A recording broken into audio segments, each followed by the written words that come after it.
Hey, good evening, everybody. It is that time once again. It is Thursday, March 3rd, almost time for springtime, and it's time for Treasure Tales. And we got a really good show for you tonight, I think, and I hope that you enjoy it, which I think you will. And our co host tonight is going to be Tiffany Calhoun, the better part of the Pacific Northwest Dirt Fishing Crew. And I have to tell you, hearts go out to Ronnie because Ronnie is sick, and we wish Ronnie to get better real soon. Now, let me know what you thought of the new Treasure Tales opener. Now, I thought it was pretty cool, and we have Ronnie and Tiffany Calhoun to thank for that because they helped me work on it. And they did a great job. And I appreciate them so much. And I think it's really cool. I don't know about y'all, but I think it's really cool. So it's been an eventful couple of few days, hasn't it? In a lot of places, the weather's starting to break a little bit. I know here for me today it was 82. And in some places, even up in Canada, I think in Canuck land, it's supposed to get into the teens or something, or 20 degrees maybe. So I guess they're going to go out detecting. And I know that two very special people have received their Noctamacro Legends. Liam Lutz Hamilton, he has gotten his. He put the very excited picture on Treasure Talk Facebook group page, and he's already given it a name. And he's decided, I think, that he's going to call it Creeper after Minecraft. Now, personally, I don't know what Minecraft is. A video game, I'm certain. So, Liam, I hope Creeper finds a whole bunch of goodies for you. And another special friend, Jamie Holt from the Oregon coast, just got her. She got it early, as a matter of fact. I don't think they were supposed to get them until Friday, but they got them. Liam got his day before yesterday, and I think Jamie got hers yesterday. Unfortunately, Jamie's sick, so she hasn't been able to go out and use it. But she'll be better soon, and she'll be posting a picture of her and her new Noctamacro Legend, and all kinds of information will be flowing from those two about that detector. It's kind of an exciting thing, an exciting time for them, I know, and for us, because we're waiting to get all the goodies, hear the information. So, it's been pretty good. I want to thank everybody for, joining me Wednesday night. I was just on briefly with the thing that I felt very deeply about for if you can help the Ukrainian people. I mean, they're treasure hunters just like we are in all forms, shapes. They're people just like we are. They have homes, they have lives that are being completely disrupted. And I just feel like it's our duty as a human and a good human and treasure hunters to help any way we can. If you are so inclined to do so, it would be greatly appreciated. You'll probably never be recognized for it, but if you're anything like me, that's okay. It comes from in here, and I'll get my reward. When I'm gone, I'll get my reward. And just knowing that some of the people over there are be able to go back to their life, to hug their grandchildren, hug their mamas and daddies and their children, and live free. That's all the reward we need. So enough about that. So I'm going to go see if I can say hello to everyone. There's going to be a whole bunch of people tonight, simply because we got a killer guest.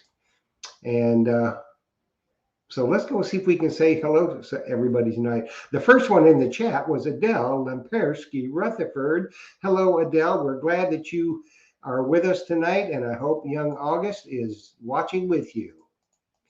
And there's the Mumbles Man.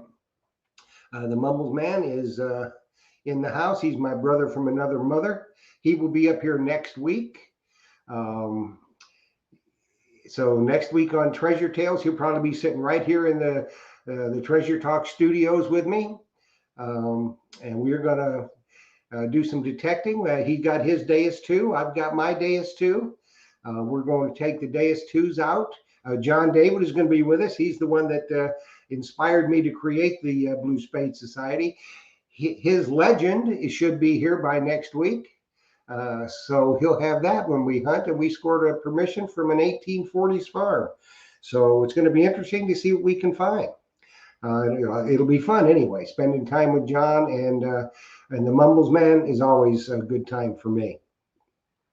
Mike Mayo, I'm glad that you joined us tonight, Mike. Say hello to Trish. And let's see who else. Backroads Metal Detecting. Hello, how are you? Glad you're here. Let's see. This thing's jumping all around. I got happy fingers, I guess. I think this is Ohio. This is Tom Becker from Ohio on Facebook. Hi, Tom. Glad you're here. Laura Schuler. Hello, Laura. Glad that you are here. Detecting History's Mysteries. It's another great group. You all need to get over there and check that out. Robert Thiessen. Glad to see you tonight, Robert. Andrew T. Good evening from the freezing Great White North. Well, I guess it's still freezing, Andrew, but it's going to thaw soon. You'll have 2 weeks of summer in 1st of August, I think. So it'll be all right. Robert Ridgway from Pinellas Park, Florida. Hello, Robert. Glad that you're here. Mark Fiorella. Hey, Mark. Are you back up north, or are you still down in Venice where it's hot? Let's see. The Diggin' Canuck and my sister from another mister. It always makes me feel good when she's in the chat. I don't know why. It just does. I guess it's because she's special. Glenn Bowles. Nice to see you, Glenn. Glad that you're here. Backroads Metal Detecting. 40s there in Minnesota. It's getting up there, starting to thaw. Pink Power Alley Treasure Hunter. Allison, I am so happy that we got you straightened out and you didn't miss this show tonight. So we are glad that you are here. You're another one. It always makes me feel good when you're in the house. There's a Facebook user. I don't know who that is. Maria Reese. Hello, Maria. Glad that you were here. Janine Patterson, JBP Hobbyist. There's another very talented individual. We're glad you're here. Kathy O'Sullivan, hello.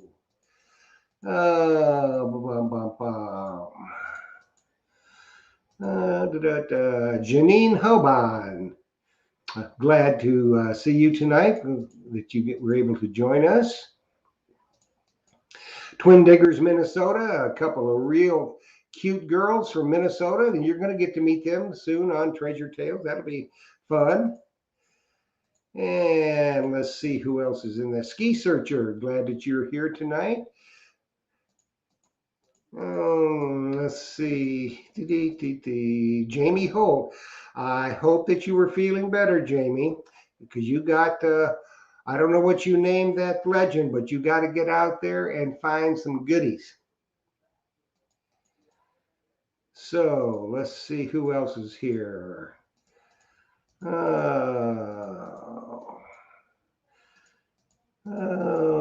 717 Detector. How are you? Glad that you're here. Moose Ninny. Hi, Tim. How you doing? James Arthur Frazier of the Diggin' Frazier's. I think Rose is probably sitting right there with him. Great people. We're glad that you're here, Art and Rose. We always enjoy you. Chief Digger. Hello, Renee. Your mug is on the way, and I think Phil has already got you your swag pack. If not, if you're right there in Tampa, stop in the store and he'll fork it over.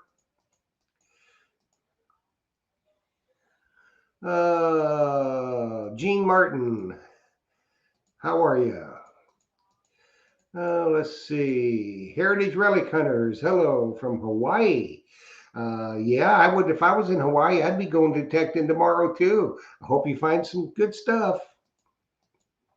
Edmund Joe Boudreau from Edgewater, Florida. Hello, Edmund. How are you?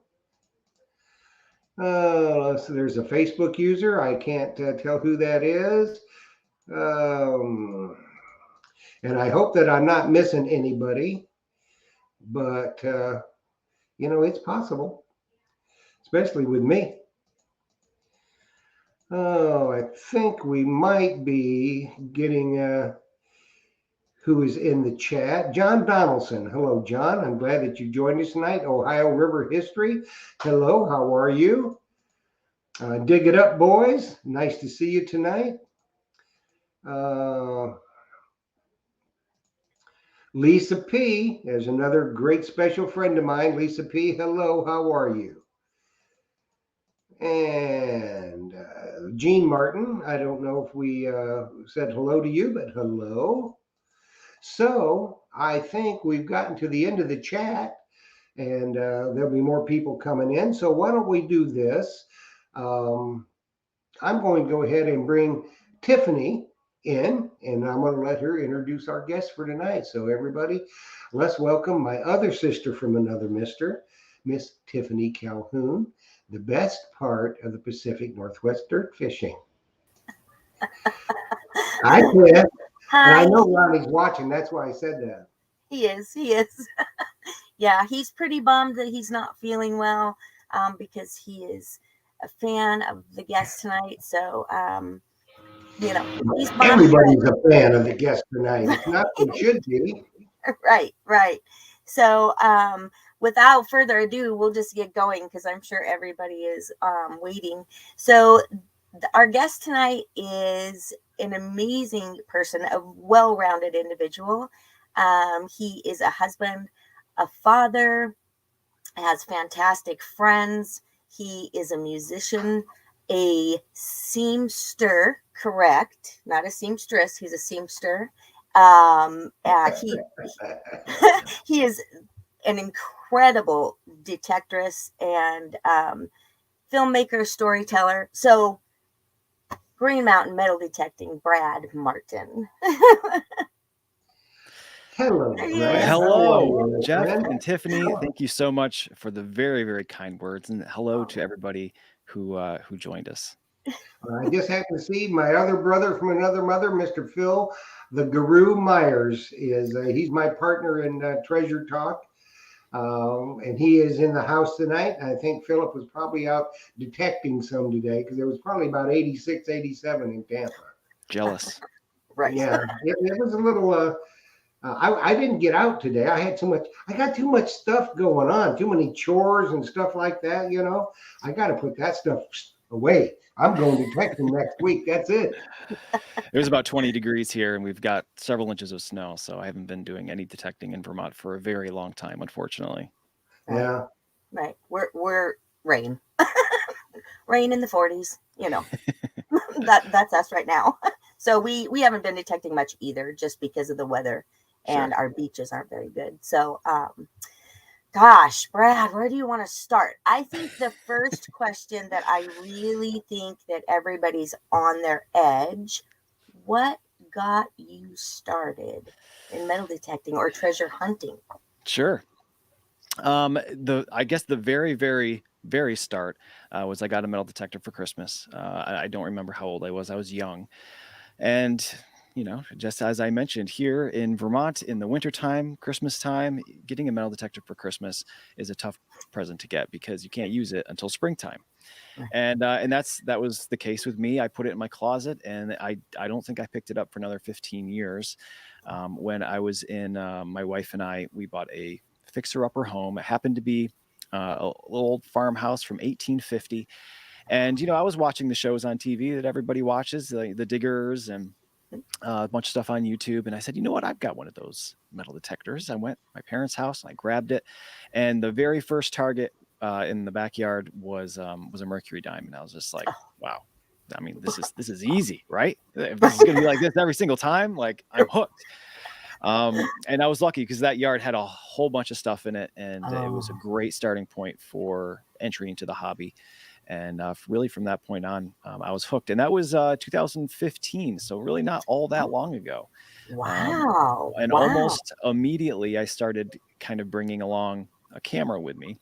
Mhm. The story that I always tell is that Eddie and I, my buddy Eddie, who's in many of the early videos and some of the newer videos, he and I kind of teamed up and would go mostly together all of the time. And we got this permission very, very early on, like maybe our second permission ever, where like every other target was like $50. I found this giant Russian ruble silver coin, and it was just an amazing, amazing property. And we're like, we have to start filming this. Like, this is unbelievable. Like, no, like literally nobody's going to believe that this is happening right now. So we're like, we bought a couple cameras and we started filming our little adventures. And obviously it was never as amazing as those first few permissions that we had, but we do okay out here. Yeah. But that was Eddie's kind of a character. Eddie's a character. He's a banana, right? He's the banana guy. Yeah. He's the banana guy. And Chris is musician, and Chris, what else does Chris do? Chris detects a lot. Yeah, Chris, Eddie and I kind of came up together as in the detecting hobby, and Chris has been my best friend. He was the best man at my wedding. We've known each other since almost elementary school, and we've always been in bands together growing up. So he's always been the drummer of the bands that I'm in. I'm always the guitarist of the bands he's in, and he has been living in the desert for 10, 12 years. And then he just happened to come back to Vermont to stay, and we're like, let's go metal detecting. And he got pretty hooked on it too. So he's fairly new to the videos these last 2 years, a year and a half. But I try to drag him along as often as I can. Right. Well, he's good too. I mean, no offense, Chris. I didn't say what else he's going to do. I'm sorry. Okay. So what was that first detector you got for Christmas? It was a bounty hunter. It was from Radio Shack. I don't know the model name on it, but I do know that it had a volume knob, and it had a discrimination knob that was just there was no numbers or anything. It was just turn it up, turn it down, and it just kind of changed the breaking point between the low tone and the high tone. And it was pretty useless. But I found the yard there was. My home's yard at that time was just loaded with stuff, so I didn't have any hard time finding stuff. But I did eventually upgrade to what was it, a Fisher F2, and I maybe used that for like a year, and then I went up to Garrett AT Pro. I was like kind of getting more serious about it, and wanting to get wet with it, and I ended up using the AT Pro for many years after that. I think a lot of us did. That was a progression for a lot of people. Yeah. Starting out with a bounty hunter perhaps, or maybe an Ace 250, 150, one of those, and then kicking it up to the AT Pro. And then, as your techniques and desires expand a little bit, you find yourself gravitating to another detector because it offers this that possibly the Garrett AT Pro doesn't. And I just have to say, everybody send well wishes to the Garrett family. It's a fantastic, great American company, and Mother Garrett just passed recently. So the matriarch of the family is now gone, along with Charles, who died some time ago. We just wish them the best wishes, and it won't be too much longer on Treasure Talk. You'll see Steve Moore and Vaughn Garrett coming on. So, fantastic. Let's send them some great wishes, shall we, people? Yeah. And you currently swing what? I currently have a Deus 2. I got it in early December, and I got to use it one time in Vermont before we got buried in snow. And then I used it in Europe for a few days, and I'm waiting for the next time I get to bring it out again. The wintertime is a hard time in my area to get out, but I enjoyed it as the amount of time that I was able to use with it. I've got maybe 20-30 hours on it, and no complaints. It's great. Nice. We got a question from Chuck Martin. He wants to know what hand digger and shovel that you use, Brad. Yeah, you throughout our discussion tonight, you'll probably find out that I'm really not a gearhead with metal detecting. Like, I have the Deus 2, I enjoy the Deus 2, but like all of the other accessories and stuff, a lot of folks in the hobby like to really dive into. I do not. So I don't have a hand digger, and the shovel I use is from Walmart. It's like $8. It's just a little 3/4 size spade with a handle on the end. And I've been using it for like 5 years, so I don't really see any reason to spend any more money on one. Mm-hmm. Right. I bet people are going, where's that $8 shovel? In the garden section. It was very inexpensive. So I don't know if you want to talk about a few things, but I'm going to ask because we're fans. So did Sure. you make a decision on the Anna pendant? It has been, there was a decision, and I'll rewind a little bit for folks who may be watching who have no idea, right? It's Right, please. I found this little silver medallion, or a pendant, we'll call it, in the mountains of Vermont around an old stagecoach stop. And it just happened to have a name and a birth date on it, which allowed me to do a ton of research on the original owner, Anna Leonard. And it just so turns out her family had an incredibly interesting history going all the way back to her like quadruple great grandfather who came over on a ship from England. And I made the video of where I found it, and then I made a follow-up video of the story of her life, and then I actually made another video of returning to that place to see what else I could find. After that, the video that I made of her life was published on YouTube. The little town of Conway, Massachusetts, where she grew up, apparently just started buzzing. People got a hold of it, and people were excited about it because the Leonards are still there. And in fact, the house that she grew up in is, people know where it is. It's on private property, and the home that her mother grew up in is actually still standing. There's still people living in it. And so the historical society there reached out to me, and we scheduled for me to go and do a lecture on Leonard, on Anna and the Leonard family and the pendant itself. And that was, well, let's see, that I think I posted that video like last 2 years ago, almost now. And then, so we planned it for the spring of this last year, and then COVID canceled it. So we moved it to the fall, and then COVID canceled that. And so I have another one planned for, I think it's May this year. And the plan was originally to leave, they have a museum there, to leave it at the museum. But I have no idea if this next one's going to get canceled or not. So I still have it. But that is the plan. I had gone through all of the options of what to do with this thing, giving it to family members. But the problem is this family would have like 13 kids, like every generation. So there's thousands of these people that could receive it that is somehow related to Anna.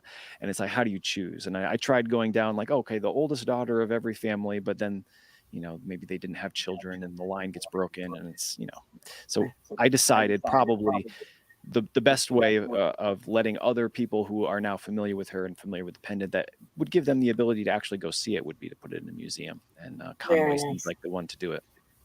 Very nice. That way everybody can go. Ronnie and I had to make that same decision, and for us it was an easy decision to put it into the museums because everybody gets the ability to look at it. So so we did the same thing. So got a question from YouTube. Okay. Mike Mayo wants to know, how long did it take you, Brad, to perfect your production skill? Because in your videos, it shows that you do have some production and editing skills, and that's not an easy thing.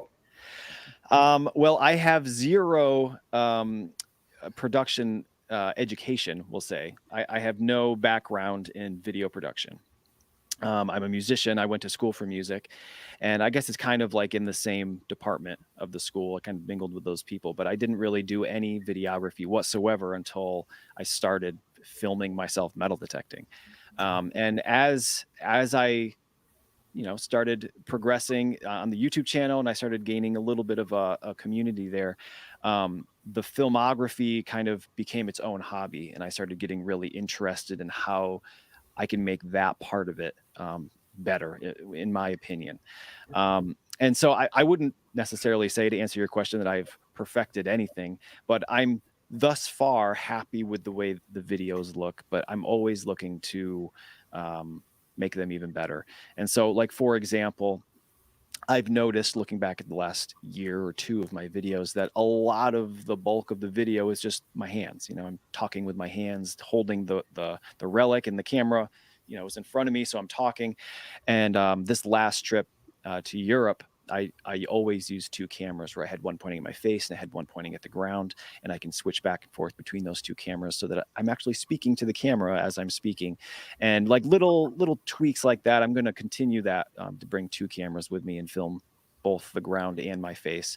And I'm always looking to improve, trying to make things that I will be happy with many, many years from now, because I look back at my first videos and I'm like, oh God, that's terrible, you know? A lot of us did that, but Right. a lot of people don't realize to make good videos that people want to watch, and you do that.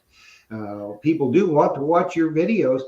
You got to pack a lot of stuff with you. I mean, you just don't grab the detector and the shovel and off you go. It's Well, you can. You know, yeah. there's a lot of the biggest channels on YouTube. That's exactly what they do. They just go out without a plan with their camera and they find great stuff, and then they have 1 million subscribers. And I often think like, wow, I'm putting way too much work into this. Maybe I should just do that. But in the end of the day, I'm trying to make like an art piece, you know, of telling a stories, beginning, middle, end, and trying to get the best looking footage as I can along the way. And I'm trying to make stuff that I'm going to be really proud of, you know, later. I'm trying to, at least. Well, you're doing it. You're Thank succeeding you. very nicely. Yes. Yes. Who did your logo for you? Oh, that was me. I do everything on my channel, except for a lot of the in video artwork. Like I did this DeGrau series the last 2 years, where Eddie and I were looking for this legendary treasure, and a lot of those videos are telling stories that there's no footage of, there's no previously made artwork for. So I hired somebody to do a bunch of that artwork, but everything else, the music and the other artwork that's on the channel, and all the videography is just a one-man show. Just you. Is Bentley going to be planning on going with you in the thaw, or how is he doing with his Nocta Macro one? Good? He's you know, he enjoys it in my backyard. He's not quite old enough, because when I go out and I make a video, I'm usually out all day hiking through the forest or whatever, and he's 6. He just turned 6, so he's not quite there yet. But we're going to the Bone event in New Hampshire in April, and he's going to be coming at least one of the days with me, and see how long he's there before he gets bored. But he's excited about it. He's looking forward to finding some treasure. Very nice. Very nice. And his chickens. People are asking about France. Asking about France. We're getting there. We're getting there. Chill Bill. Now, Chill Bill is an insane individual, isn't he? Wonderful guy. I wouldn't use the word insane. He is a character. He's highly entertaining, and one of the most intelligent humans I've ever had a conversation with, by far. A wealth of knowledge, and he does know his stuff about finds, doesn't he? He sure does. He knows something about everything. And no, he was great. He invited me. You know, he brought me out there, and he brought me to all of his places metal detecting. He hosted me. He fed me. He's an amazing dude, and the places that he had permission to were equally as amazing. And you know, it was funny. Every single day, we detected 4 days. Every day just got better. You know, the things got older, the things got more significant. And the 4th day, the video that I made will be published tomorrow on my YouTube channel. We're finding Roman stuff, which is like, you know, how do you get better than that, right?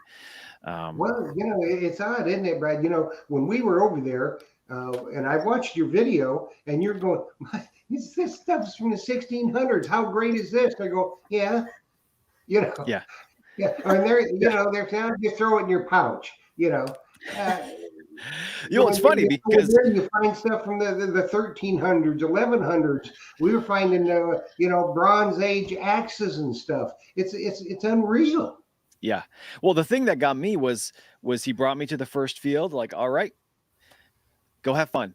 And I turned my Deus 2 on, and I went out, and it was like literally the first 30 seconds. I walked like 2 feet. And I got a coin, and it was from the 1600s, and it's just like, that's a great one. It was like, that was easy, you know. Like I've been working my last 6-7 years to try to find coins this old, and you can't do it here. And it's the first 30 seconds, and he's like, oh yeah, double turn wild, you know, like throw it in your trash bin, and we're gonna find better stuff than that. I'm like, what? It's amazing. It's amazing. I would have just sat with it in my hand for quite a while. I know. I did. Well, it's just like what Brad was explaining, and Chill Bill's been hunted over here in the U.S., so sure, it's nothing new for him. But you know, you're telling him, hey, when we find something from 1850s, we're excited, Right. you Right. know. Right. It's all But then relative. that's just nothing. Yeah. It's all just what you're used to, you know. You Yeah, talk to guys way out on the West Coast, right, and you get excited about things from the 1800s, and then Right. here in you know, the colonial America, like if we break into the 1600s, we're getting pretty excited. But then, you know, over there, it's like if it's not 2,000 yeah, years old, then it's hard Right. to get excited about it. And here on the West Coast, actually in Oregon, we have the luck of the ocean that brings us stuff. So Ronnie does have coins from the 1600s Oh, great. that is from the museum. And recently I just found a Civil War suspender Great. buckle. So, you yeah. know, I mean, it's just, but I love relics. I'm an iron digger. I Me love too. relics. So is that your favorite kind of hunting? I wouldn't say it's my favorite, but I don't discriminate. I'm not a coin shooter. You know, I'm looking for anything that'll tell me a story, and coins typically aren't able to do that. You know, I'm excited about coins. Don't get me wrong, but Right. you know, Right. finding something that belonged to the inhabitant of wherever I am, and it you know connects directly to whatever their occupation was or a story that they had. That's what gets me the most excited. Yeah, Correct. it's That's the how I story was behind with the this. finds, Right. really, Right. because you know you hold that item and you think, wow, you know, this is 150, 200 years old, and what was that person doing when they lost Sure. this? You Right. know, and over in England, you're holding medieval stuff and you know, stuff from BC in some cases. Yeah, it's hard to You comprehend know, how old that stuff and is. the Saxon gold, and you're going, oh yeah. You Yeah. know, Yeah. it's unbelievable. It's pretty amazing. It's pretty amazing to think what we walk over and what structures are already on the ground that Sure. probably will never be retrieved. So, you know, it's pretty amazing. So, do you do what kind of research do you do? I know that you love doing the research on the items, but how do you do your research on where you go and hunt? Sure. I try to do as much research before I go to the place as possible so that, you know, I do this hobby as much for the video as I do, you know, for the enjoyment of finding the things, right? So, in order to tell a great story in a video, I try to do as much research as possible on the actual people as I can so that when I find something, I can say, okay, this belongs to so and so, and this is why. You know, this is more interesting than if I didn't have that information. Like the example I always use is say, I go and I find a horseshoe. It's like, oh, you know, we find horseshoes all the time, right? But maybe the person who lived here was a farrier. They had an interesting story. You know, they personally made this with an anvil and a hammer, and that makes that item elevated in importance, and it makes a great story, right? So, getting that information ahead of time before we go to a place is always a high priority for me. Now, the way I do that. The bulk of where I go are usually homes from like the middle to the end of the 1800s. So there's a wealth of information on folks in this area from that time period.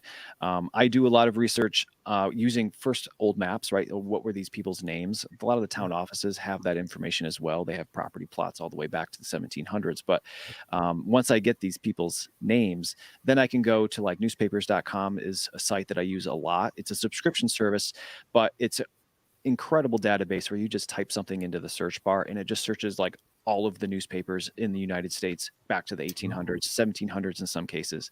And you can just type in a person's name and you can tons of stuff about them. Maybe they were, maybe the property was for sale at some point and it lists all of the buildings on the property and where the property ended and began. And all of that information is incredibly useful. Oftentimes they'll be in the newspaper for other things, you know, and it'll Right. tells the story of who these people were. And probably the most useful place aside from the internet is going to the local library and trying to find like locally published books talking about these people firsthand, their story, their family stories, how they interacted with other people in the town, and having all of that stuff beforehand makes the things that you find even more interesting, right? And it, you know, it ups the likelihood that you're going to find anything if you know exactly where all of these buildings were. You know where to look. Right. Wow. Wow. So I have not used the newspapers.com. So that's a good resource for me to try. So Absolutely. I'm excited about that. We I'm got a excited. question from John Donaldson off YouTube. He wants to know, Brad, if you feel a lot of pressure to find great stuff when you go out to shoot a video, or do you kind of just let it is what it is type of thing? Sure. Of course, there's unnecessary pressure because I created this this deadline for myself of posting a new video every Friday, no matter what. And I don't need to do that, right? There's nobody telling. It's not like I don't have to, but I like to for people who watch and people who enjoy the videos. And it's nice to have a deadline sometimes for creative reasons. So when I go detecting, I got to have a video this Friday, right? So it's nice to be able to find amazing things every time you go, but that's not reality. Anybody who's in the hobby knows you can't guarantee you're going to find anything every time you go, which is why I try to do as much research ahead of time so that these horseshoes can have some meaning to them, right? Because you're not guaranteed to find amazing things. And in many of my videos, I don't find a coin or really anything of value, but hopefully the story gives these items somewhat historical value, of course. Um, now that being said, sometimes I will go and I won't find anything. Maybe I don't have a ton of research and I just have to go again, and just try to make another video that day. And sometimes I'll have bad stretches of weeks where I really won't get a video made for several weeks. And luckily I have a backlog of videos that will kind of carry me through and I got to play catch up. But generally you don't see my really bad days because I don't make videos of those days. I just go again to a new place and try to have a successful day. Right. Well, that's all any of us can do. Yeah. If it's not there and you can't get the coin over it, you can't find it. Yeah, it's impossible to make a video every single week finding amazing things every time. It just, It it's doesn't not happen. reality. That's why if you maybe you don't show everything that you find, and you say, well, I'll tuck this one back here, this clip for another video. Stockpile them a little bit. Sure. Yeah. If you've got an amazing day and you find like 100 awesome things, you just make several videos, right? Yeah. Right. Now, I was going to ask you, Brad, in your opinion, what's the perfect length of video? In terms of what? In terms of high viewers or time, not viewers? No, I know what you mean. No, I know what you mean as far as time, but what in perfect in what sense? Something that I enjoy watching, or yeah, what do you strive to do on your videos? Do you like to keep them under 18 minutes, between 15 and 18, or some of them go on 45 minutes an hour? Yeah. And you're I film as much as I can all day, and as I'm editing it down, I usually don't cut much, except like the digging and the stuff that makes it into the video generally is like 15 to 20 minutes, but I'm not cutting anything to make it into that time frame. That's not something that's even in my mind as I'm making a video. If you did a poll on people who make metal detecting videos, I have no idea what length of video like does best with viewers or what get the most views. Is it the 2-minute ones or is it the 40-minute ones? I have no idea, but mine always end up being between 15 and 20 minutes. Just from filming up one day. I really do. People's attention spans are somewhat limited in aspects like that, I think. So between 15 and 20 minutes makes a really good video. Sure. We also have from Al S. He wants to know if you're going to host Chill Bill in Vermont. I just had a very long Skype conversation with Chill Bill today, and we're talking about all kinds of stuff. I will probably be going to England in the fall to join him and Nicola in the Thames and do some mudlarking. And then we are talking about him coming here. And then we're talking about going all over the world. We're kind of leaving it open right now. And I'm not going to say too much to lock myself into something and have people be disappointed. But we have a lot of plans. He and I, we had a great time. We really, we had fun together and we want to have more fun together, going more places, finding more treasure. And making more videos. So we'll see what Well, that happens. makes it a lot more fun when you're with somebody that makes it fun. Sure. You know, when when you're hunting with somebody that you can't speak to because, oh no, I've got the headphones on, head down. That's no fun. Right. Part of it is being out there with people you like, and just having a good time. Sure. So I have to ask you, because you have a lot of fantastic finds. So I'll break it into really two. Okay. What is your favorite United States find? And what was your favorite France find? My favorite find all time in the United States would probably be the Anna Leonard pendant, but we already talked all about that, so I won't say that that's. So my second favorite find would probably be my little gold coin I found, I think. Yes. Now coins are coins. What, they made millions of them, right? And everybody has one, but I think that since little gold coins are so exceedingly rare to find, and it was just like the day where it was I think it was the second time my friend Mike, who was with me, ever went metal detecting. I brought him with me, and in the car on the way, we were talking about, well, the place we're going, there's probably a pretty good chance we'll find some like little Spanish silver half reals. I found them in this general area before. And he's like, wow, that's amazing. He's like, do you ever find gold coins? I'm like, no, you're never going to find a gold coin. Like, I'm never going to find a gold coin. I don't know anybody who's ever found a gold coin. Like, you can get that out of your head right now. And and then later on that day, and this is the kind of the editing thing, right? So I found my little gold coin, but when I found it, this area, it's very, very pine heavy, right? And for some reason in this area, the silver coins kind of get not tarnished, but they kind of get brown stained a little bit. So I found this little coin, and I was like, it's a half real. It's just a little bit brown, right? And I cut like 15 minutes out of the video of me humming and hawing, talking to Mike about half reals, talking about Spanish silver coins. And then at one point, I rubbed the edge of it, and I'm like, this is not silver, right? This is gold. And then I start flipping out, and that's what's in the video that everybody saw. But it just the day of it, this being his second time ever metal detecting and having a gold coin come out of the ground, and just the the story and the experience is what I remember most, of course. Right. My favorite That's something that my partner Phil asks every guest on Treasure Talk. Have you found a gold coin? That is his nemesis. It's his white whale, if you will. And there's not been a lot of people that find gold coins. Not that I know of, no. And mine was a teeny tiny little half escudo Spanish coin. It was 1783, and it was about the size of a trime, I'd say. Very, very small, smaller than a half real. And on the AT Pro, I think I was using, it was like a 40. It was very, very low. And the only reason I dug that up is because the area that we're in, we were finding a lot of like pewter buttons, which also read very low. And that's what I expected it to be.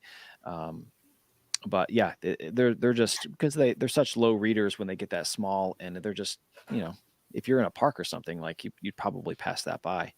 But I don't know anybody else that has found something, a gold coin like that. I don't either. You're my first. Okay, what was your favorite one in France? All of them. I think probably the Roman coins. I found two on the fourth day, but it's hard to say because they're also out of the ordinary for me.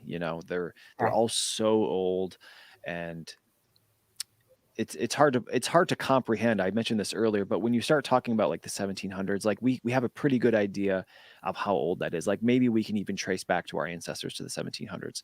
But when you start talking about like year 200, it's really hard to wrap your mind around like what life was like back then, what was going on in the world back then. And just to hold something in your hand like that, it's it really, you don't know what to say. You're like, wow, this is incredible. But it's like talking about like when the dinosaurs are around. Like we have no way to comprehend how long that was. And I kind of have that problem with like Roman stuff, and even stuff from like, the 1100s, 1300s. Like it's so long ago. Like it's hard to comprehend. But I think even more than the little silver coins I found from the 1400s. I think that the Roman stuff was probably the coolest because they look so cool, and they Some of cleaned them up are so really great. cool. Yeah, Some of them are really cool. The hammered copper Roman coins, and then the silver ones. But I mean, think about finding a Celtic gold stater or a some Saxon gold. I mean, that it blows your mind. The side of your head starts wobbling. Right. absolutely. It's bizarre.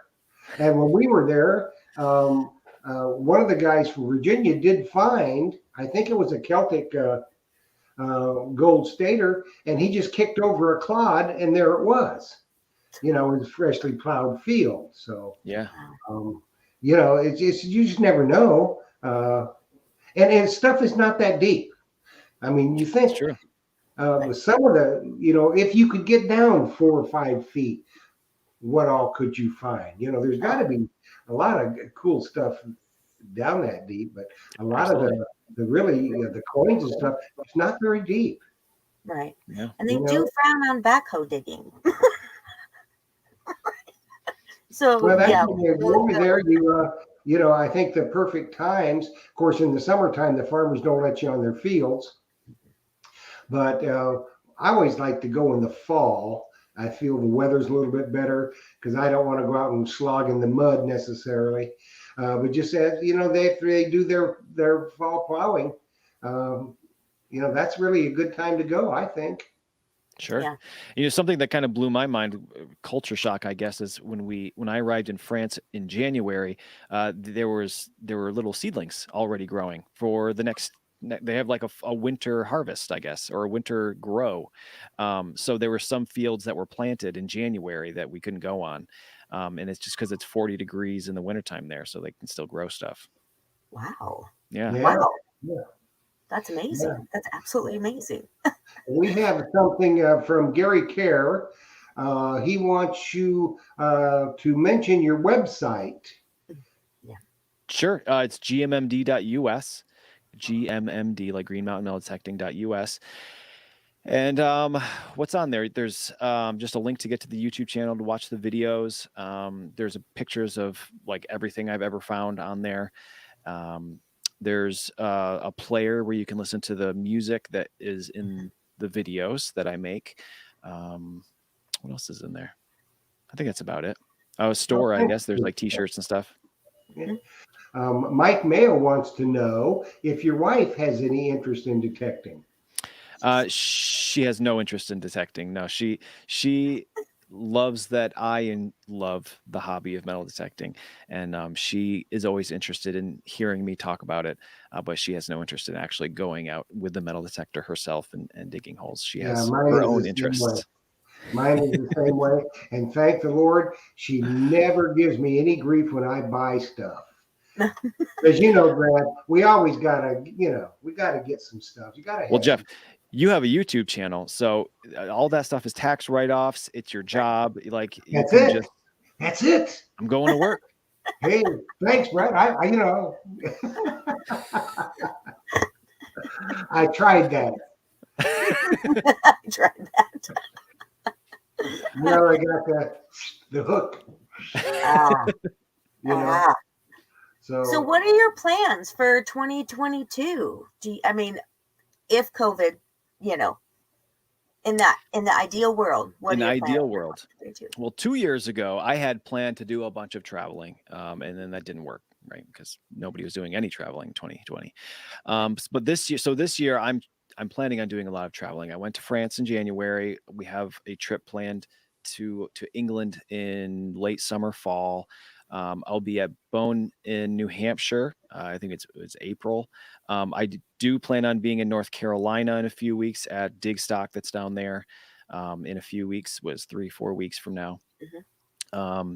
And just going on more trips and places that where there's things that are not in Vermont, because I hate to say that I'm getting a little bit jaded, but you find another spoon or large cent from the 1880, it's hard to get excited about it, and I like getting excited about new things I'm finding. So kind of getting out of my comfort zone a little bit and finding things that really get me excited are what I'm hoping to do as much as I can this year. And Eddie and I wrapped up DeGrau in the fall time, and we have been working very, very hard on the next big series.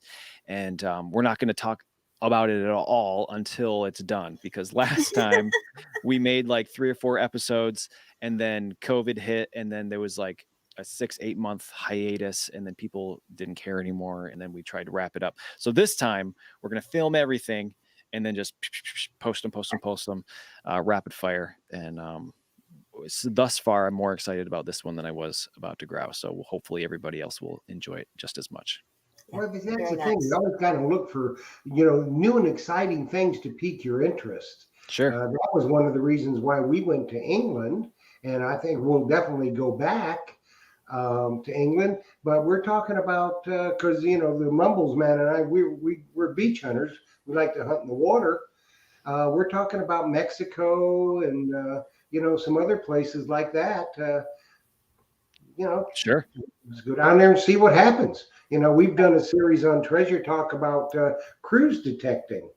And a lot of people don't realize that you can take your detector on the cruise ship, and most of the cruise lines have their own island, private islands in these ports that you can go and detect there. And they find some really good stuff too. I bet. Yeah. It's something different to keep you moving forward, I think, for want of a better word, Absolutely. So being that, the Mumbles man wants to know what your most unusual find is. I knew it. My most unusual find. Man, I don't know. I'm gonna have to think about that one. I think finding things out of place is not super common for me. So the places that I spend the most of my time are these kind of isolated homes that are up in the mountains that were abandoned in like before 1900, and usually the only people that visit them are hunters, after that. So you don't find a lot of modern, like really weird stuff at these places. But I will. Oh, here's an unusual one. So I was visiting this a reservoir with my father-in-law and family. He had his metal detector with him, but we were just there to cook hot dogs over a campfire and enjoy the day. And the water happened to be very, very low. They were pulling it out for some reason, and there was this old foundation that was exposed that used to be underwater. It's usually underwater, I'll say. And it was I did research on this area. I love the area that I'm from, so I know a lot about the people who lived here and where all these buildings were. And I was aware that it was there, but I had never seen it before because I'd never seen the water so low. So we had our metal detectors and we went down and we were metal detecting around this old foundation. And I got like an irony tone, pulled it out, and it was a revolver. And so the first thing that came to my mind is like, awesome, an old revolver. And the first thing that came to my father-in-law's mind is, this is usually underwater. Somebody dropped that out of a boat. This is evidence, right? And we had at this point, we didn't have cell service. I had this thing in my hand. I was like, I have no idea. You might be right. It's a revolver. Who knows? But come to find out, it was like an 1890s revolver. It was period with the building. Was it a murder weapon? Who knows? Probably not. Right. But it was along the foundation of this building, and it was from the time period of the building. So it was like somebody dropped it off a boat. There was no boats there at the time. There was just horses, right? So, but that was in the moment. That was like, oh, I don't know about this one, But it ended up being a historic item. Wow, that would have been very interesting. Yeah. My twin diggers from Minnesota, they want to know if you ever do any bottle digging. I found a bottle dump metal detecting. And I made 1 or 2 videos of there just kind of digging through, picking out the bottles that were whole. And that was like the last time I ever had any success. I've been places by myself, bottle digging, and just not found anything interesting enough to make a video out of it or even to bring anything home. Those were like the only 2 times I've ever brought any bottles home. What I really need to do is link up with somebody who really knows not only what they're doing, but where to look for these things, and Right. it teach me so that I can find them myself. But I know all of these places I go up in the mountains have a dump somewhere or a privy where there's bound to be bottles. And I've just never been able to stumble across them. They're buried, right? Hmm. Yeah, that's what Mumbles Man and I were talking about. I have never been a bottle hunter, bottle Yeah. digger, but it's fascinating, and we're gonna, you know, have to do a little bit more research because I'm with you because I don't know exactly how you're going to find that, how you would identify where the bottle dump was. Yeah. Right. You And know, the guys that are involved in that hobby, they know like the bottles. They yeah. recognize it and say, "Oh, that's a one of those, one of those, one of those." So I have no idea. If it's not broken, I'd take it home, but I just am not able to not able to find any. Me too. I found two when we lived in Montana, and we just happened to stumble across an old foundation that was tumbling down, and we accidentally stumbled upon what was the dump, and I found two whole ones, one very large one, and one semi large one, and I've had people try and buy them from me, but I don't know anything about them, but I just love Yeah. them. So I'm like you. I really want to know more about it. It's so funny once you get involved in like a hobby like treasure hunting. There's so many little facets that Oh, you can get involved in, and it's just like I don't have enough time. I've got the metal right, detecting, and I know there's magnet fishing, I know there's the bottle digging, and there's sifting even without a metal detector, and it's just like right. I've got what There's I'm all interested in. kinds. And Yeah, that's It's why, amazing. when we formed the Blue Spade Society for people with disabilities, that's why we try to expand our guests coming on to all aspects of treasure hunting because it sure, is vast. Like you said, there's coin roll hunting, sure, arrowhead hunting. Magnet fishing is another huge uh, treasure hunting. And I mean, just all kinds of bottle digging, dump digging, all that kind of stuff. And, we just always like to say, treasure is as treasure does, because it's what turns you on to be a treasure hunter, really, sure. Right, right. you know? Yeah, absolutely, absolutely. I I I am love it. And so I am one of those people that I am constantly in the mud and in the dirt, and I'm always the one that's dirty. I'm always the one that, does all of the craziness. So, I can go out with friends or go out with Ronnie and they're all clean, and my nickname is Pigpen. I just can't help it. I just have to get down in there Sure, and I hear you. and do it, because I love it. I love it. Have you ever done beach hunting? I'm about 4 hours from the closest beach, Okay. ocean beach, right? Hmm. And we go on vacation in the summer, usually maybe once or twice a year, and I usually bring my metal detector, but I've never found anything. That's its own thing too, right? You have to know when to go, you have to know where to go, Right. and I just have not put the time needed in order to be good at that, Right. because I only Well, go a if couple you're times a year. so we will invite you if you're ever on the West Coast. Thank you. We hunt Goonie Land. So we have right there by the big rock, and it's pretty fun. It's a whole nother madness out there. I'm Beach sure. hunting is, because you follow tides, and but Yes. Ronnie loves beach hunting. I love beach hunting because I've found relics from the 1800s on the beach. So Wow. I've been really lucky. So Yeah. yeah. So you have an I open would love to. invitation. You Thank can you. come here to Oregon, and we'll set you up, and you can just walk your miles and find all your treasure on the beach. And you have to So, yell, "Hey, you guys!" I have Brad, to yell that. Okay. I know that you hunt a lot in the woods. Mhm. Any tips you can give anybody, preparation? Because in the woods, there's ticks and there's other kind of critters and all kinds of stuff. What kind of precautions do you take? It depends, because a lot of times I'm in the woods and in the videos it can seem like I'm, hours from the closest, civilization, but oftentimes, I'm just 15, 20-minute walk into the woods behind the landowner's home, right? But on the rare occasion, I am out quite a ways in the wilderness, in the mountains, in the forest. Um, Lots of water, first of all. I don't ever people. One of the most common questions I get is if I carry an actual GPS unit, and I don't. I just use my iPhone, and people don't understand that. A lot of people don't understand that the GPS on your iPhone Maps or Google Maps will work without cell service. That goes straight to the satellite. So as long as you have battery in your phone, you will have a working GPS in order to get out of the woods. Oh, Um, good, good. and I have an extra battery pack for my phone, for my metal detector if I need it, and all that stuff. I'm just trying to go through in my brain what's in my backpack, right? Just this last year or two, I started using a Thermacell, which is a bug repellent unit, I guess you could say. It takes a butane cartridge and a little felt pad with something. It was soaked in something, and then it smokes. That's what everybody thought you were smoking. Yeah, everybody's like, "Oh, don't be ashamed of your cigar smoking." And no, I have a Thermacell in my backpack. It's bug repellent, but I use that, and I use usually like 99% DEET spray also for the black flies.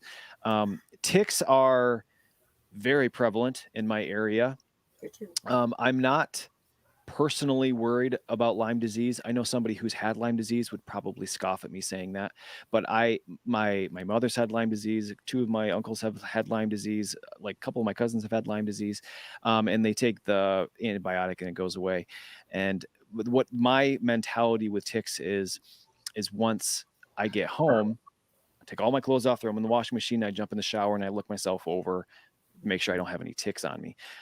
The reason all of my family members got Lyme disease is because they came in on the cats and they didn't know they had a tick on them and they didn't get to it fast enough. They wouldn't have looked themselves over for ticks because they weren't expecting to get a tick. But I'm expecting ticks on my body when I get home. So I check myself all over. And thus far, I've had a ton of ticks on me, but I've never gotten sick from it yet. So I know people use like permethrin and stuff on their clothes and on their ankles and stuff, but I usually don't take any precautions with ticks except when I get home. I make sure there's none on me anymore.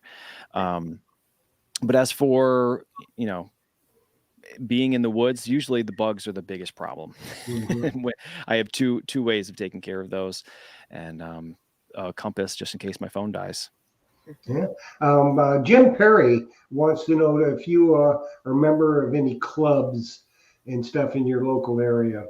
No, there's no clubs in my local area, unfortunately. There's some over in New York that I'm aware of, but they're all just too far of a drive for me to be a member of. Unfortunately, I guess I could make one, but there really aren't a ton of people in my area that are interested in the hobby. There's my little circle of friends and a couple folks that have been in the hobby a lot longer than me in the area, but there's no clubs to speak of. It just takes more time away from your detecting. Sure. Right. So do you detect full time? Is that your job? Like, do you? No, you don't. Oh. You work. Well, kind of. If you asked me 2-3 years ago, I'm in my recording studio right now. So I would record bands, and I was a private music teacher. Oh. And as a creator, as a artist, I have income from many different places. So those are the two bigger ones. And I also have a business where I hand make microphones. And that's what I do the most, I would say, is make my little microphones and sell online. So then the YouTube channel started really kind of taking off in 2019, and it became financially possible to stop teaching and stop recording so much. So it was just metal detecting and making microphones when I had the time. And now the videos have become considerably less popular. And so now the microphones are taking up probably the bulk, especially because it's wintertime, but they're taking up the bulk of my time. So like, for example, every day this week, I've sat down in my workshop and soldered together microphones because I don't have any videos to edit and I can't go out metal detecting. So that's currently my job. So are your microphones, do you sell them, or do you I'm sure you sell them. Do you sell them on your website, or? No, they're not on the Green Mountain website. Like, how do people find them? If they're interested, I would have never known that. Sure. Well, here, I'll tell you the whole story so that you don't think I'm crazy.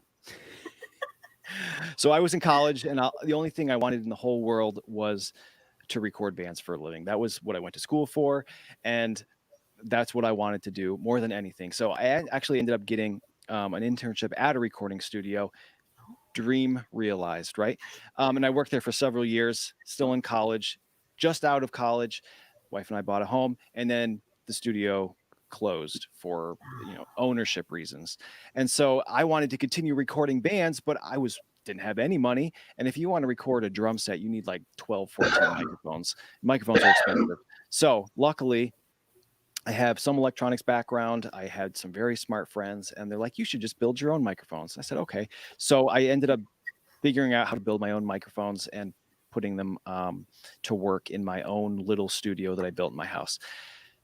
Fast forward a few years, I'm with Eddie and we're shooting shotguns in his backyard.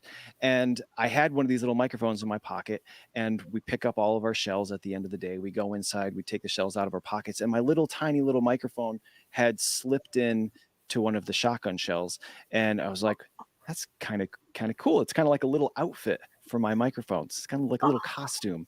And I went home and I drilled a hole in the end of the shotgun shell, and I figured it all out, and I posted a picture of it on a forum. Just, how there's metal detecting forums, there's also recording forums. And I went to bed, and in the morning my inbox was just full of people being like, I want to buy your shotgun shell microphone. And then that was 11 years ago, and now they've been used on Grammy Award winning records by producers that I'm sure you've recognized the name of. And I have 7 models now, all different colored shotgun shells. And that for a long time was like, I couldn't make them fast enough, but like all things, that ebbs and flows. But right now it's doing pretty good.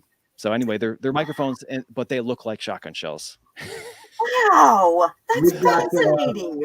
from Twin Diggers, Minnesota, and also from Tim Later, the Mumbles Man. Twin Diggers wants to know about your leather work.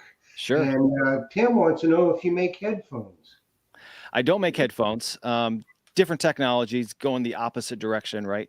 Sound goes in a microphone, sound comes out of headphones. But but no, I don't make headphones. But my leather work is just kind of its own little thing. Like my problem is I turn my hobbies into jobs, and then I have too many jobs, right? So I have to start cutting them out. So the leather work was something that just came up in the wintertime when I couldn't metal detect. I just started out with leather sheaths.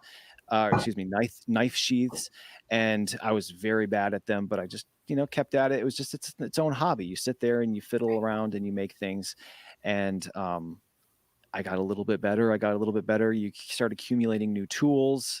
Things get better. You get better tools. The things you make get better. And then I kind of graduated onto making things for metal detecting. So a lot of the things on my website are leather holsters for pinpointers or leather holsters for hand diggers. And I carry a little pad of paper with me when I go out metal detecting and I'm making these videos. I like to keep track of the things that I'm finding.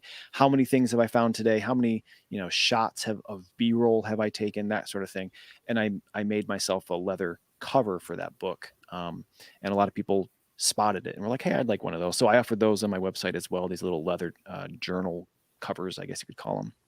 And little leather spray bottle covers, and just everything I can think of to somehow incorporate leathercraft into metal detecting. And then just this last winter, I got so many orders for those leather journals and the holsters and stuff. I was like, I didn't have any time, so I ended up buying a very expensive leather sewing machine, and my seamstress career took off, where I started making backpacks, leather backpacks, rucksacks. And I unfortunately I haven't had any time to make any this winter, but I'm going to have some time off coming up these next couple months. I think that I'll make some more, but it's just another hobby, something that I enjoy doing, and I just happen to have an outlet through the metal detecting to kind of sell this stuff. So that's what I did. Right. Very good. The introduction is so true. You are just a jack of all trades. You do so much, and I'm really shocked about the microphones. I did not know that. I didn't. Well, it's funny so, because like the majority of people that Right. know who I am know me as the metal detecting guy. Right. But like my people that I know in person, the people that I've actually shaken their hands, they all know me as the music guy, know me as the microphone guy. And it's funny how I tell people like in person, like, oh yeah, this metal detecting thing. You're like, oh yeah, what's that all about? I'm like, I don't know, I just make videos, metal detecting. And the microphone and then you thing, say, yeah, like, just no, make microphones. yeah, it's two different sides of my life that I don't really mix because it doesn't really make any sense together. Like people who metal detect don't care about microphones, and people who work in recording studios don't care about metal detecting. So I just Right. they never come up.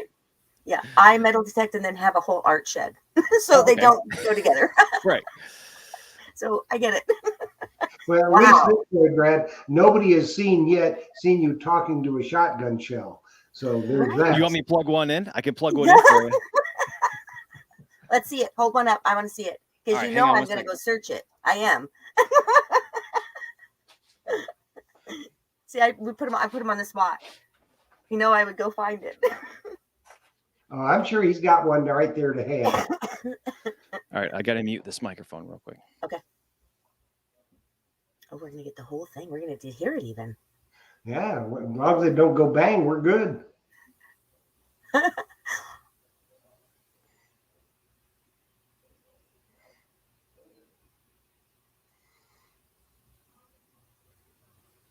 wow. Can you hear me? Oh, there we go. Yeah. Ta-da! Shotgun shell. That sounds like that's about a 20 gauge, isn't it? A 20 gauge mic. Cool. That is so cool. That's outstanding. You could have been on Shark Tank. I mean, that is amazing. So anyway, yeah. So this is my silver model. I have a red and a blue and a green and a black, and they're all slightly different. But this is not intended for vocals, so it's probably popping and stuff. But it sounds fantastic. It really does. Oh, thank you. Cool. Very cool. So anyway, that's my when I people ask me what I do for a living, I usually say I make microphones. I'm going to switch over to this other one now.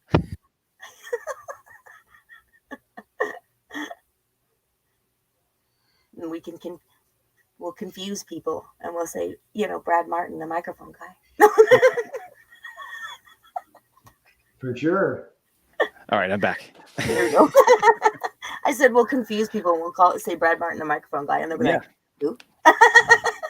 It's funny because I've actually sold microphones to people, and then they're like, "Wait, are you the metal detecting guy?" The metal detecting guy. Like what? Those two lives never. Right. They don't cross very often, but sometimes they do, and they're like, "Oh wow, that's weird."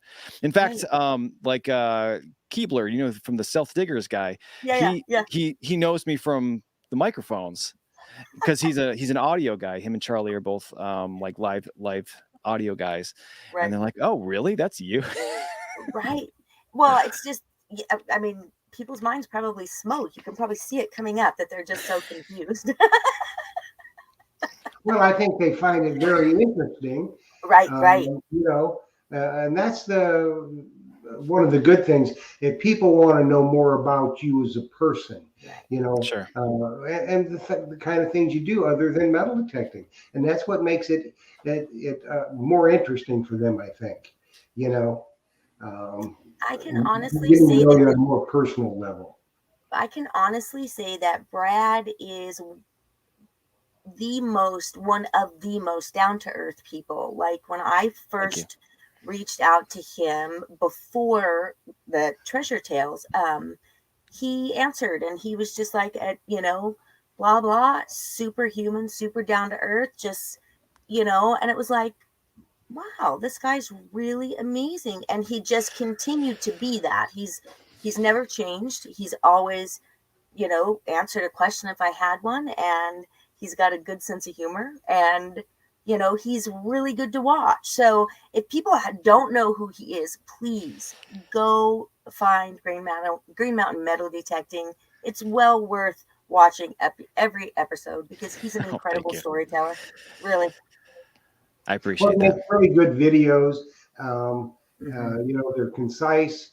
They're educational, and the scenery was good, and you explain what you're doing, which a lot of people, they really, really like that. This is why I'm doing this, and that kind Sure. of thing. So I try to make every video directed towards a person who has never seen a metal detecting video before, because a lot of times, it's a great community in the hobby, and there just aren't a whole lot of us, right? If I'm trying to appeal to the greater community on YouTube as well, and like they're not going to understand the references like Stinkin' Lincoln or a Right. clad or Yeah. like that's like metal detector talk. Like people who are watching, I feel like they can feel a little alienated when they hear that stuff. Like I don't know what this person's talking about. Like, are these even words? So I try to introduce myself, to explain what I'm doing in very layman's terms, and like I know that a lot of people in the hobby would like to know like my metal detector settings and all of those little details, but like most people don't care about that stuff. People that aren't in the hobby, people who want to find somebody or see somebody finding something interesting, right? Mhm. So I try to make my videos very family friendly, very simple to understand, and without a lot of like buzzwords that most people wouldn't understand. And hopefully people in the hobby don't get bored by that, but No, that's I like don't think they do. I sure. don't think they do. And I kind of like to akin to it being a musician, it's called reading the house. Sure. Because if you're up there and you're talking to another musician, they say, "Hey man, what kind of axe you got?" Right. And you know what I'm talking about, but 90% of the people would have no clue. They think you're Right. talking about Paul Bunyan. Yeah. That's Shop not talk. what it is. So, Right. you know, um, there is a difference, and I think you explained it very, very well. Thank you. Right. That's what I try to do at least. And there's certainly moments where I talk about metal detector settings and use words that people only in the hobby would understand. But mostly I try to appeal to the 10-year-olds who may not have any idea what I'm talking about, and trying to make it make sense to them. Well, that's ones that you have to really appeal to because they're the next generation in this hobby. Sure. And we need to get more and more of them um, coming on, and bringing them on and getting them educated in the right ways. The proper And, ways. Like when you go out, you don't trespass. You always have permissions, and you make note of that. right. So they're learning the proper etiquette and how to conduct themselves. Sure. And all the power to kids who are interested in metal detecting, because Right. when I didn't have any interest in history until after college, like I just try to get through those classes, Right. but Right. like I didn't care. But to see a kid, that young interested in history is something special, because it takes a certain kind of person to care about that kind of thing. It Yeah, they does. really got to be interested because kids, my grandson, he's 19 now. So, but when he was younger, I used to take him, and it was good for a little while because they get Sure. bored really easy. It's like taking them fishing. Right. It's not called taking them catching; it's called taking them fishing. Right. And with metal detecting, it's not called taking them finding; it's No. called metal detecting. So, Sure. Yeah. you know. Well, and there's some incredible youngsters out there that are bringing this hobby to the forefront in a new generation. And so I think that it's not going to be discontinued. I think, if anything, the next generation is going to be much more further advanced than we are. I mean, Sure. with the things that they're finding, they're just so smart and dedicated. So I'm excited to see the next youngsters. I try and support them 1,000% because, who wants to go out and dig pop cans all day? Well, alluding to that, there's something, like you can't talk about your future plans. Well, at Treasure Tales, we've got some plans along those lines with the young people that I'm not going to get into right now. We're still in the formulation and putting it all together. But we'll be announcing it, fairly soon about what we're going to do with that. So, we may call on you, Brad, to give us a hand. Sure. Let me know. Happy to help. Good. Good. Very good. Good. Well, I think probably, Tiffany, you got any more questions? We've kept Brad for well over an hour.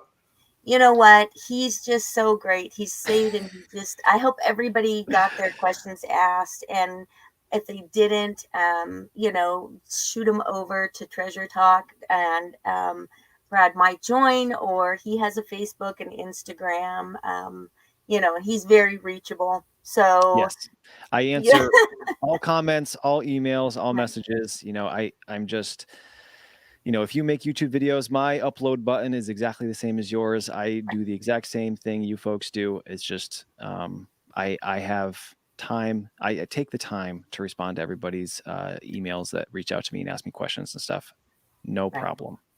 Right. Well, So Brad, we certainly enjoyed having you tonight. It was really, it was a treat for us. And I know it as well. Thank you for having me. Yeah. Well, you are very welcome. And we will do this again soon. Sounds great. Brad, thanks again. Tiffany, you want to say good night to Brad? Yeah, Brad, thank you so much. Tell Bentley hi. And I'll do that and tell Ronnie hi. I'm sorry that he's not feeling well. I will. He's going to be so bummed. But, so thank you so much. I mean, just honestly, thank you for being a stellar detectorist in this community and striving to be the best you can be. Thank you. Thank you. Well, thank you for the kind words. I had a great time. Good. Brad, thanks, man. And we will talk at you soon. Yes. All righty. Thanks, man. Bye-bye. Bye. He's fantastic. That was very, very good, wasn't it, Tiffany? Oh, he's fantastic. He's absolutely fantastic. He was absolutely brilliant. Yeah. And a nicer guy you couldn't want to meet. Right. So, next week, I can't remember now. I got to look at my calendar. Next week we have, I might be wrong. I don't have it in front of me. I think I know what it is. I do. I know. I think I know what it is. We are having a Discovery Daisy. Yeah. And we dig it. Right. So we'll get to see your pretty face again. I know. I got 3 weeks in a row. I don't know how. Well, you never know. You never can tell. That's okay. It's been a great evening this evening. I hope everybody doesn't mind. We ran over a little bit. I think it was interesting right from the get-go, right out of the gate. And like I say, if you want to watch some good videos, go subscribe to Green Mountain Metal Detecting. Also, subscribe to Pacific Northwest Dirt Fishing. And also, if you want to get in on some of the great giveaways and stuff we give, subscribe to Treasure Talk on YouTube. And like and share all the videos. So that's going to be it for us tonight. And like we always say here at Treasure Tales, treasure stories, there's a million of them out there. Every one of them is important. Every one of them has meaning. So we want to hear your treasure stories. So get up with us and come on Treasure Tales and tell everybody your treasure stories. Good night, everybody. Good night. Night, Tiff. Bye. Tell Ronnie we said hey. I will. Have a good one, everybody.